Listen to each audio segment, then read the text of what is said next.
꿀 먹어도 아직 한 번은 깨신다고요? 그거 꿀이 문제가 아닙니다. 몸이 물을 가두지 못하는 게 문제예요. 아무리 좋은 꿀을 드셔도 마신 물이 방광으로 직행하는 이 문제가 해결 안 되면 마지막 그 한 번은 절대 없어지지 않습니다. 오늘 새벽에도 무거운 몸 일으켜 화장실 다녀오셨죠. 다녀오고 나면 잠은 달아나고 천장 보면서 날 밝기를 기다리셨죠. 그 고통 오늘 밤으로 끝냅니다. 오늘은 3가지를 알려드립니다. 왜 꿀만으로는 부족한지, 소금 한 꼬집이 어떻게 그 문제를 해결하는지, 그리고 오늘 밤 당장 쓸 수 있는 황금 배합법까지 당뇨 있으신 분들을 위한 대안도 따로 준비했습니다. 본론 들어가기 전에 댓글에 건강 2글자만 남겨주세요. 다음 영상 만드는데 큰 힘이 됩니다. 자, 그럼 지금 바로 시작합니다. 먼저 여러분께 한 가지 여쭤볼게요.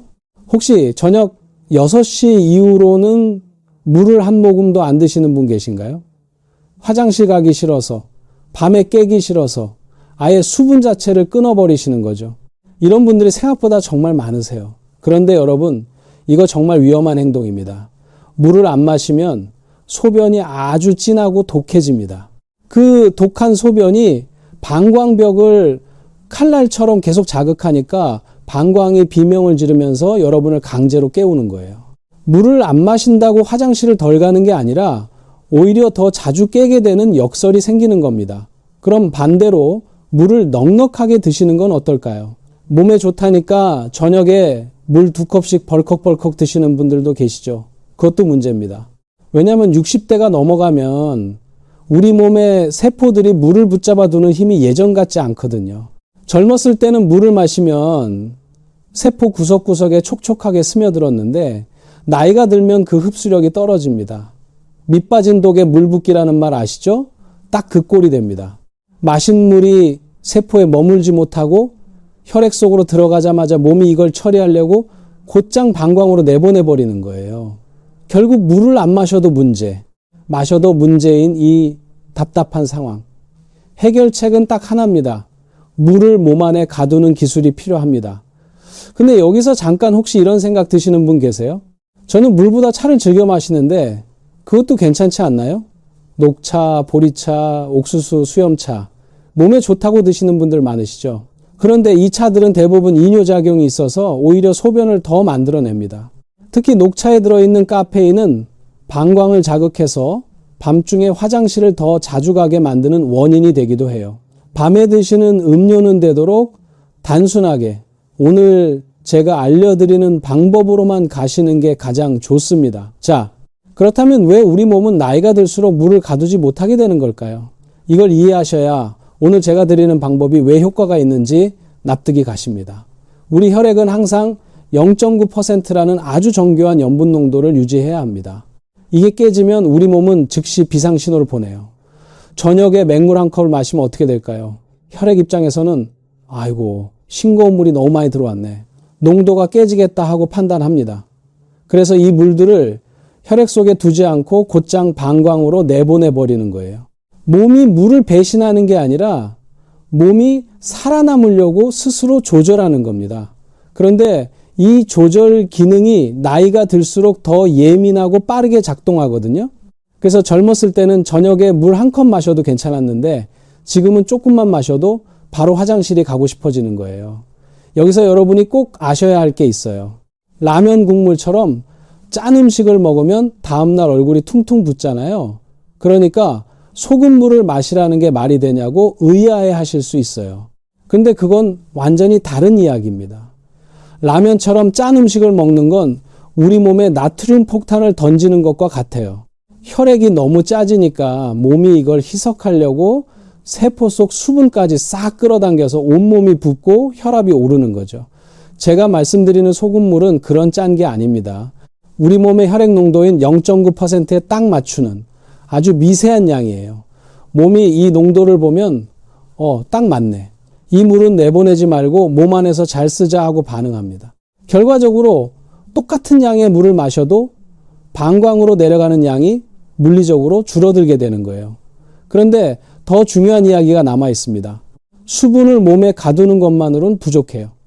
야간뇨를 완전히 끊으려면 뇌에서도 변화가 일어나야 합니다. 이게 바로 꿀이 필요한 이유예요.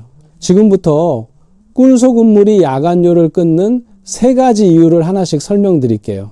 이 3가지를 다 들으시면 왜 꿀 혼자도 소금물 혼자도 안 되고 둘이 함께여야 하는지 완전히 이해가 되실 겁니다. 첫 번째 이유는 방금 말씀드린 수분 보유의 원리입니다. 나트륨이 수분을 붙잡는 자석 역할을 한다는 거죠. 수도관 아시죠? 물이 잘 흐르려면 관 안의 압력이 일정하게 유지되어야 해요.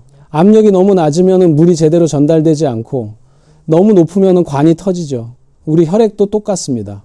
0.9%라는 압력, 즉 농도가 일정하게 유지될 때 물이 온몸 구석구석으로 제대로 전달됩니다. 소금 한 꼬집이 이 압력을 딱 맞춰주는 역할을 하는 거예요. 압력이 맞으니까 물이 방광으로 급하게 내려갈 이유가 없어지는 겁니다. 콩팥 입장에서는 밤새 물 빼내느라 야근할 필요가 없어지는 거죠. 얼마나 고마운 일이겠어요. 그런데 소금이 하는 일이 또 있어요. 천연 소금에는 마그네슘과 칼슘, 칼륨이 함께 들어있거든요. 마그네슘은 몸의 근육을 자연스럽게 풀어주고 흥분을 가라앉혀서 몸을 잘 수 있는 상태로 만들어줍니다. 밤에 자다가 갑자기 다리가 쥐가 나서 깜짝 놀라 깨신 적 있으시죠? 그게 바로 마그네슘이 부족할 때 생기는 현상이에요. 칼륨은 근육 경련을 예방해서 새벽에 움찔거리거나 놀라서 깨는 걸 막아줍니다. 그리고 칼슘은 수면 호르몬인 멜라토닌을 만드는 데 도움을 줘요. 소금 한 꼬집 안에 이 모든 미네랄이 들어있는 겁니다. 그러니 천연 소금이어야 한다는 거예요. 미네랄이 다 제거된 정제 소금으로는 이런 효과를 전혀 기대할 수 없습니다. 두 번째 이유는 꿀과 소금이 만났을 때 일어나는 뇌 에너지 시너지 효과입니다. 이게 정말 핵심이에요. 여러분, 우리가 잠을 자는 동안에도 뇌는 절대 쉬지 않습니다. 낮 동안 들어온 정보들을 정리하고 몸 구석구석에 명령을 내리고 호르몬을 조절하고, 마치 도서관 사서가 하루 종일 사람들이 뽑아보고 아무데나 꽂아놓은 책들을 밤새 제자리에 돌려놓는 것처럼 뇌는 밤새 쉬지 않고 일을 합니다. 그리고 이 일을 하려면 에너지가 반드시 필요해요. 우리 간에서는 포도당을 글리코겐이라는 형태로 저장해뒀다가 잠을 자는 동안 이 글리코겐을 꺼내서 뇌에 포도당을 공급해 줍니다. 그런데 이 글리코겐 저장량이 바닥이 나면 어떻게 될까요? 뇌가 포도당이 없다, 에너지가 떨어진다 하면서 위험 신호를 보냅니다. 그 신호가 여러분을 잠에서 깨우는 거예요. 자다가 이유 없이 새벽에 깨서 멍하니 있다가 다시 잠들기 힘드셨던 경험 혹시 있으신가요? 그게 바로 이 저혈당 신호 때문일 수 있습니다. 꿀의 천연 당분은 바로 이 글리코겐을 빠르게 보충해주는 역할을 해요. 뇌가 밤새 배고프지 않으니까 위험 신호를 보낼 이유가 없어지는 거죠. 거기다 꿀에는 트립토판이라는 성분이 들어있습니다. 트립토판, 즉 수면을 돕는 천연 아미노산인데요. 이 트립토판이 뇌 속으로 들어가면 세로토닌으로 바뀌고 밤이 되면 그 세로토닌이 다시 멜라토닌으로 전환됩니다. 멜라토닌이 바로 수면 호르몬이에요. 자연스럽게 졸음이 오게 만들고 깊은 잠을 유지시켜주는 호르몬이죠. 꿀이 단순히 달콤한 게 아니라 수면 호르몬의 재료가 되는 성분을 직접 공급하는 거예요. 그런데 이 에너지가 뇌까지 잘 전달되려면 전해질, 즉 소금의 도움이 반드시 필요합니다. 소금이 없으면 당분이 세포 속으로 제대로 들어가지 못해요. 마치 자동차에 휘발유를 아무리 넣어도 점화 플러그가 없으면 시동이 안 걸리는 것처럼요. 꿀이 연료라면 소금은 점화 플러그인 거예요. 둘이 함께여야 뇌가 제대로 작동하면서 밤새 항이뇨 호르몬 명령을 내릴 수 있습니다. 이 항이뇨 호르몬이 콩팥에게 이제 밤이니까 소변 만들지 마라 하고 명령을 내려요. 공장 가동을 멈추라는 신호죠. 그런데 나이가 들면서 뇌가 배고파지면 이 명령이 흐릿해지거나 아예 안 나가고, 그러면 소변 공장이 밤새 돌아가는 겁니다. 꿀과 소금이 함께 손을 잡고 뇌로 달려가서 주인님 주무시는 동안 방광문 꽉 잠그고 있을게요. 걱정 마세요 하고 안심시켜 주는 것이죠. 꿀만 드셨을 때 효과가 있는 것 같긴 한데 완전하지 않다고 느끼셨다면 몸의 전해질이 부족했던 거예요. 이제 소금 한 꼬집만 더하시면 꿀이 제 실력을 200% 발휘하면서 밤새 방광문을 꽉 잠그고 콩팥을 깨끗하게 청소해 줄 겁니다. 세 번째 이유는 따뜻한 물이 가져오는 체온, 이완의 기적입니다. 왜 하필 차가운 물이 아니라 따뜻한 물이어야 할까요? 우리 몸은 잠들기 직전에 아주 정교한 준비를 합니다. 몸 안쪽 체온이 살짝 떨어지면서 깊은 잠의 단계로 들어가거든요. 이건 몸이 수면 모드로 전환되는 신호예요. 그런데 따뜻한 물을 천천히 마시면 혈액순환이 쫙 되면서 손발 끝까지 온기가 전달됩니다. 그러면 우리 몸이 이제 몸이 따뜻하게 이완됐구나. 잠잘 준비가 다 됐네 하고 느끼면서 부교감 신경을 활성화해요.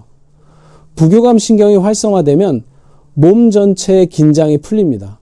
낮 동안 팽팽하게 당겨져 있던 어깨도 허리도 그리고 방광 근육도 함께 이완되는 거예요. 낮 동안 예민하게 긴장해 있던 방광이 드디어 느긋해지는 겁니다. 방광이 이완되면 소변이 조금 차더라도 이 정도는 아침까지 충분히 참을 수 있어 하고 신호를 안 보냅니다. 여러분을 깨우지 않아도 된다는 걸 방광 스스로 알게 되는 거죠. 자기 전에 따뜻한 물로 샤워하면 잠이 잘 온다고 하잖아요. 그 원리와 똑같습니다. 몸이 따뜻하게 풀리면서 수면 준비 신호를 보내는 거예요. 정리하면 이렇습니다. 소금이 물을 몸에 가두고 꿀과 소금의 시너지가 뇌의 항이뇨 호르몬 명령 체계를 복원하고 따뜻한 물이 방광 근육을 이완시킨다. 이 세 가지가 동시에 작동하는 게 바로 꿀소금물의 힘입니다. 단순히 물 한 잔 마시는 게 아니에요. 우리 몸의 수분 보유력과 뇌의 명령 체계와 신경계 이완을 한꺼번에 조절하는 아주 정교한 시스템입니다. 자, 원리를 아셨으니 이제 어떻게 만들어야 효과가 가장 좋은지 궁금하시죠? 실패 없는 황금 배합법 지금 바로 알려드릴게요. 준비물은 딱 세 가지입니다. 물, 꿀, 소금, 부엌에 이미 다 있는 것들이에요. 오늘 당장 시작하실 수 있습니다. 먼저 물부터 말씀드릴게요. 40도에서 50도 사이의 따뜻한 물 150ml입니다. 종이컵으로 치면 한 컵이 조금 안 되는 양이에요. 뜨거우면 꿀의 효소가 죽어버리고 너무 차가우면 몸이 놀라서 방광이 예민해집니다. 손으로 잡았을 때 기분 좋게 따뜻한 정도, 딱 그 온도가 좋아요. 다음은 꿀입니다. 여기서 꿀 고르는 법을 꼭 짚어드려야 해요. 마트에서 파는 저렴한 대용량 꿀, 사양 벌꿀은 안 됩니다. 사양 벌꿀은 벌에게 설탕물을 먹여서 만든 꿀이라 영양 성분이 거의 없어요. 진짜 천연 벌꿀인지 확인하는 방법이 있습니다. 꿀 용기 뒷면에 탄소동 위원소비라는 수치가 있어요. 이게 마이너스 22.5보다 더 낮은 숫자, 예를 들어 마이너스 23이나 마이너스 24라고 적혀 있어야 꽃에서 직접 채취한 진짜 천연 꿀이라는 증거입니다. 집에 있는 꿀 지금 뒤집어서 한번 확인해 보세요. 새로 구매하실 분들을 위해서 종류도 짧게 말씀드릴게요. 밤꿀이 있습니다. 색이 짙고 맛이 쌉싸름하죠. 밤꿀에는 미네랄이 아주 풍부해서 소금물과 만났을 때 신장의 염증을 잡아주는 힘이 가장 강력해요. 맛보다 약효가 우선이신 분들은 밤꿀을 추천합니다. 맛이 좀 부담스러우신 분들은 아카시아 꿀이나 자파꿀도 좋아요. 향이 부드럽고 소금물에 탔을 때 거부감이 없어서 매일 드시기 편합니다. 천연 꿀이기만 하다면 어떤 종류든 뇌에 에너지를 공급하고 방광을 진정시키는데 충분히 좋은 역할을 합니다. 양은 딱 한 티스푼입니다. 무게로 따지면 5에서 7g 사이예요. 꿀이 좋다고 더 넣으시면 안 됩니다. 혈당이 급하게 오르면서 오히려 새벽에 깰 수 있어요. 이제 오늘의 주인공 소금입니다. 꽃소금이나 맛소금은 절대 안 됩니다. 이 소금들은 정제 과정에서 미네랄이 거의 다 제거되고 나트륨만 남은 소금이에요. 그냥 짜게 먹는 것밖에 되지 않습니다. 미네랄이 살아있는 천연 소금이어야 해요. 천일염, 죽염, 히말라야 핑크솔트 이 세 가지 중 하나를 선택하시면 됩니다. 천일염은 간수가 잘 빠진 깨끗한 것을 고르세요. 쓴맛이 없어야 신장에도 좋습니다. 죽염은 소금을 대나무 속에 넣고 구운 건데요. 이 굽는 과정에서 항산화 성분이 극대화됩니다. 몸속 염증 수치가 걱정되시는 분들, 잦은 감기나 관절 통증으로 고생하시는 분들께는 죽염이 가장 좋아요. 히말라야 핑크솔트는 수억 년 전 깨끗한 바다가 결정화된 소금으로 미네랄 종류가 아주 다양합니다. 집에 있는 걸 쓰시면 돼요. 어떤 걸 고르시든 한 꼬집만 넣으시면 됩니다. 이 한 꼬집의 양이 얼마냐고요? 엄지와 검지로 소금을 살짝 집었을 때 잡히는 아주 적은 양입니다. 무게로 치면은 0.5g도 안 되는 양이에요. 절대 욕심내지 마세요. 자, 이제 만드는 순서입니다. 순서가 중요해요. 먼저 따뜻한 물에 소금 한 꼬집을 넣고 완전히 녹여주세요. 소금이 다 녹은 것을 확인하신 다음에 천연 벌꿀 한 티스푼을 넣고 저어줍니다. 소금이 먼저, 꿀은 마지막입니다. 왜 순서가 중요하냐고요?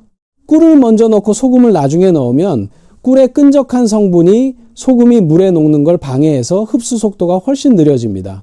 또 꿀은 열과 화학적 변화에 아주 예민해요. 소금을 나중에 억지로 저어서 녹이다 보면 꿀 속 효소들이 파괴될 수 있어요. TV 보면 레드카펫 위로 주인공이 걸어오잖아요. 소금이 레드카펫 역할을 하는 거예요. 꿀이 주인공이고요. 주인공이 제대로 빛나려면 레드카펫이 먼저 깔려야 하는 거죠. 마시는 타이밍은 잠자리에 들기 딱 30분에서 40분 전입니다. 이 시간이 우리 뇌의 비상벨을 끄고 신장이 휴식 모드로 들어가는데 필요한 골든타임이에요. 너무 일찍 드시면 효과가 분산되고 너무 늦게 드시면 소화기관이 쉬질 못해서 잠을 설칩니다. 그리고 한 번에 벌컥벌컥 마시지 마세요. 방광이 깜짝 놀라서 바로 소변을 만들어 버립니다. 150ml를 최소 5분 동안 천천히 나누어 드셔야 해요. 한 모금 마시고 입안에서 잠깐 굴리며 혀 밑으로 흡수시킨다는 느낌으로 7번에서 8번에 나눠서 천천히 음미하면서 드세요. 이렇게 하는 것만으로도 흡수율이 완전히 달라집니다. 그런데 여기서 끝이 아닙니다.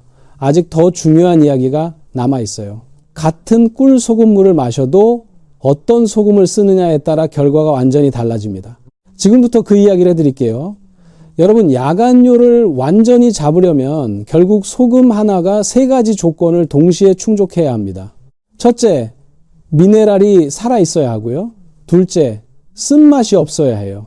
쓴맛이 있으면 매일 마시기 힘드니까요. 셋째, 항산화까지 되어야 합니다. 야간뇨로 오래 고생하신 분들은 대부분 신장에 만성 염증이 쌓여 있거든요. 염증을 잡아주는 항산화 기능까지 있어야 뿌리부터 해결이 됩니다. 그런데 천일염은요, 미네랄은 풍부한데 제품에 따라 쓴맛이 있고 항산화 기능이 약합니다. 히말라야 핑크솔트는 미네랄은 다양한데 국내에서 구하기 번거롭고 가격 차이가 커서 좋은 걸 고르기가 쉽지 않아요. 꽃소금, 맛소금은 이미 말씀드렸듯이 아예 안 됩니다. 이 3가지 조건을 전부 충족하는 소금이 바로 죽염입니다. 죽염은 서해안 천일염을 깨끗한 대나무 통 속에 넣고 황토로 입구를 막은 뒤 9번을 구워낸 소금이에요. 이 굽는 과정에서 불순물이 제거되고 미네랄은 더 농축되면서 항산화 성분이 극대화됩니다. 천일염에 비해 쓴맛이 현저히 줄어들고 오히려 부드럽고 깔끔한 짠맛이 나서 매일 드시기에 거부감이 없어요. 제가 직접 여러 소금을 써봤습니다. 천일염, 히말라야, 죽염을 각각 2달씩 써보면서 비교했어요. 수면의 질, 아침 붓기, 야간뇨 횟수를 직접 기록했는데요. 결과적으로 죽염을 쓸 때 가장 빠르고 뚜렷한 차이가 났습니다. 특히 일주일 이후부터 아침 얼굴 붓기가 확연히 줄었고 이 주차부터는 밤중에 한 번도 안 깨는 날이 생기기 시작했어요. 물론 개인차는 있습니다. 하지만 꿀 소금물을 이미 실천 중이신데 효과가 아직 부족하다고 느끼신다면 소금을 죽염으로 바꾸는 것만으로도 결과가 달라질 수 있어요. 구입하실 때 8회 죽염 이상을 고르시는 게 좋습니다. 구울수록 불순물이 더 제거되고 효능이 높아지거든요. 9회 죽염이 가장 좋지만 8회 이상이라면 충분합니다. 온라인 쇼핑몰에서 죽염 또는 구운 죽염으로 검색하시면 쉽게 찾으실 수 있어요. 자, 그런데 꿀을 못 드시는 분들은 어떻게 하냐고요? 당뇨가 있으신 분들, 혈당 때문에 꿀이 걱정되시는 분들을 위한 대안을 따로 준비했습니다. 꿀 대신 아몬드 7알을 준비하세요. 왜 하필 7알일까요? 아몬드 7알에는 마그네슘이 약 50mg 들어있습니다. 마그네슘은 근육 이완제 역할을 해요. 방광 근육을 포함한 몸 전체의 근육을 자연스럽게 부드럽게 풀어줍니다. 거기다 아몬드의 건강한 지방 성분이 밤새 혈당을 아주 일정하게 유지해주는 역할을 해요. 혈당이 급격히 떨어지면 뇌가 위험 신호를 보내면서 잠을 깨우는데 아몬드가 이걸 막아줍니다. 당뇨가 있으신 분들은 이렇게 하세요. 따뜻한 죽연물 한 잔을 먼저 5분 동안 천천히 나눠 마신 뒤에 아몬드 7알을 입안에서 가루가 될 때까지 꼭꼭 씹어서 드시는 겁니다. 죽연물이 수분 저장고를 만들어주고 아몬드가 방광 근육을 안정시키면서 혈당까지 잡아주니 당뇨가 있으신 분들에게는 이보다 더 좋은 조합이 없어요. 꿀을 못 드신다고 서운해하지 마세요. 이 조합도 야간뇨를 잡는데 아주 강력한 힘을 발휘합니다. 자, 이제 실제로 드시면 어떤 변화가 생기는지 타임라인을 말씀드릴게요. 이걸 미리 알고 계셔야 중간에 포기하지 않고 끝까지 실천하실 수 있거든요. 오늘 밤 처음 드시고 내일 아침에 일어나셨는데 어라, 화장실 가려고 깬 기억이 없네 하고 깜짝 놀라실 수도 있어요. 혹시 첫날은 잘 모르겠다 하셔도 괜찮아요. 사람마다 몸의 반응 속도가 다르니까요. 이틀에서 사흘 정도가 지나면 대부분 확실하게 체감이 됩니다. 밤에 깨는 횟수가 눈에 띄게 줄어들어요. 3번 깨시던 분은 한 번으로, 2번 깨시던 분은 아예 안 깨시는 경우도 생깁니다. 그리고 설령 화장실을 가게 되더라도 예전처럼 찔끔 나오는 게 아니라 아주 시원하게 소변을 보게 돼요. 이건 방광 근육이 진정되고 콩팥이 제의를 제대로 하기 시작했다는 증거입니다. 일주일이 지나면 아침의 질이 완전히 달라집니다. 밤에 통잠을 자니까 아침에 일어났을 때 얼굴 붓기가 싹 빠져 있고 눈이 맑아지는 게 느껴지실 거예요. 뇌가 밤새 배고프지 않고 충분히 쉬었으니 머리도 맑고 기운이 넘치실 겁니다. 낮에 졸리지 않고 산책이 즐거워지고 가족들하고 보내는 시간이 달라질 거예요. 제가 숙제를 하나 내드릴게요. 오늘 밤부터 딱 일주일만 소변 일기를 써보세요. 어렵지 않아요. 그냥 아침에 일어나서 메모지에 어젯밤 화장실 몇 번 이렇게만 적으시면 됩니다. 3번에서 2번, 2번에서 1번, 1번에서 0 이렇게 숫자가 줄어드는 걸 눈으로 직접 확인하시면 우리 뇌가 더 빠르게 안정을 찾습니다. 몸도 마음도 함께 나아지는 거예요. 그런데 여기서 꼭 드려야 할 말씀이 있습니다. 정말 중요한 주의사항이에요. 아무리 좋은 방법이라도 올바르게 쓰셔야 약이 되고 잘못 쓰시면 독이 됩니다. 첫 번째 철칙, 소금의 양을 절대 욕심내지 마세요. 한 꼬집, 딱 그게 전부입니다. 엄지와 검지로 살짝 짚는 그 양, 0.5g도 안 되는 아주 미세한 양이어야만 효과가 납니다. 2꼬집 넣으면 더 빨리 낫겠지 생각하시는 분 절대 안 됩니다. 소금이 과해지면 오히려 혈압을 올리고 콩팥에 무리가 가서 화장실을 더 자주 가게 만드는 역효과가 납니다. 꿀도 마찬가지예요. 딱 1티스푼입니다. 더 넣으시면 혈당 스파이크로 새벽에 오히려 깰 수 있어요. 2번째 철칙, 지병이 있으신 분들은 반드시 먼저 확인하셔야 합니다. 신장 기능이 이미 많이 떨어져서 투석을 받고 계시거나 만성 신부전증을 앓고 계신 분들은 이 방법을 시작하시기 전에 반드시 담당 전문의와 상의하세요. 신장이 이미 많이 지치신 분들은 아주 적은 양의 칼륨이나 나트륨조차도 부담이 될 수 있거든요. 고혈압이 있으신 분들도 주의가 필요합니다. 이런 분들은 처음부터 소금물을 드시기보다는 꿀만 먼저 드셔보시거나 아주 연하게 시작해서 몸의 반응을 살피세요. 다음날 아침에 평소보다 몸이 더 붓거나 손발이 뻑뻑한 느낌이 든다면 그건 양이 과하다는 신호입니다. 이 2가지 증상 중 하나라도 느껴지고 사흘 이상 지속된다면 즉시 중단하시고 전문의 상담을 받으세요. 현재 처방받은 약을 드시고 계신 분들도 주치의에게 먼저 여쭤보시는 게 가장 정확합니다. 특히 이뇨제나 혈압약을 드시는 분들은 소금 섭취량이 약의 효과에 영향을 줄 수 있거든요. 마지막으로 꼭 말씀드리고 싶은 게 있어요. 오늘 제가 알려드린 방법은 약이 아닙니다.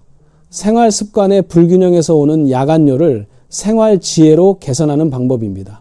전립선 비대증이나 요로 감염처럼 질병으로 인해 생기는 야간뇨는 병원 치료가 반드시 우선입니다.